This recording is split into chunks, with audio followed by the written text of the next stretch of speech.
एक बार की बात है। एक गांव में एक लड़का रहता था।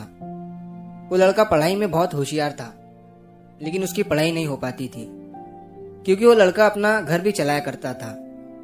वो रोज अपने खेत में जाता, दिन भर वहां काम करता और शाम को घर वापस आकर वो थोड़ी बहुत पढ़ाई कर लिया करता था।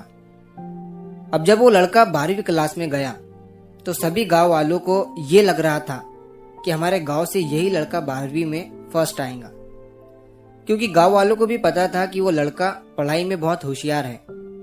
तो 12वीं का एग्जाम आया, लड़के ने एग्जाम दिया और जब 12वीं का रिजल्ट आया तो वो लड़का किसी कारण से एक सब्जेक्ट में फेल हो गया। जब गांव वालों को ये बात पता चली तो सारे गांव वाले उस लड़के को ताने देने लगे और उसका मजाक उड़ाने लगे। वो जब भी अपने घर से खेत की तरफ जाता तो उस रास्ते पर उसे जितने लोग मिलते वो सब उसे ताने देते रहते।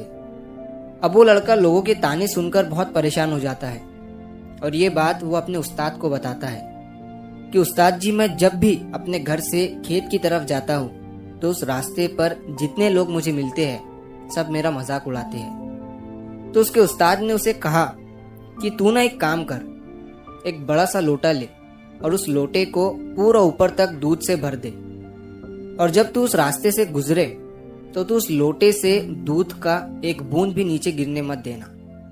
लड़के ने एक दिन वैसा ही किया।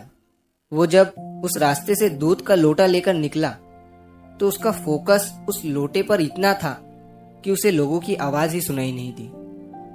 वो इतने ध्यान से उस लोटे को लेकर चल रहा था कि उस लोटे से दूध का एक भी कतरा नीचे ना गिरे।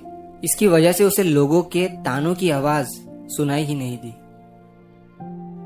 तो इस कहानी से हमें ये सीख मिलती है कि अपने काम में इतना ढल जाओ, इतना फोकस अपने काम पर लगा दो कि बाकी की चीजों का आप पर कोई असर ही ना हो। लोगों की आवाजें, लोगों के ताने आपको सुनाई ही ना दे। जैसे एक कैमरा होता है जो सिर्फ अपने सब्जेक्ट पर फोकस करता है, बाकी सारी चीजों को वो ब्लर कर देता है। तो बस आपको भी उसी तरह अपने काम पर, अपने टारगेट पर फोकस करना है, बाकी चीजें तो अपने आप ही ब्लर हो जाएंगी। तो अगर आप इस कहानी को और भी लोगों तक पहुंचाना चाहते हो तो इस वीडियो को लाइक करिए ताकि YouTube इस वीडियो को और भी लोगों तक पहुंचाए। और अगर कहानी अच्छी लगी हो तो हमारे चैनल को सब्सक्राइब जरूर करिए।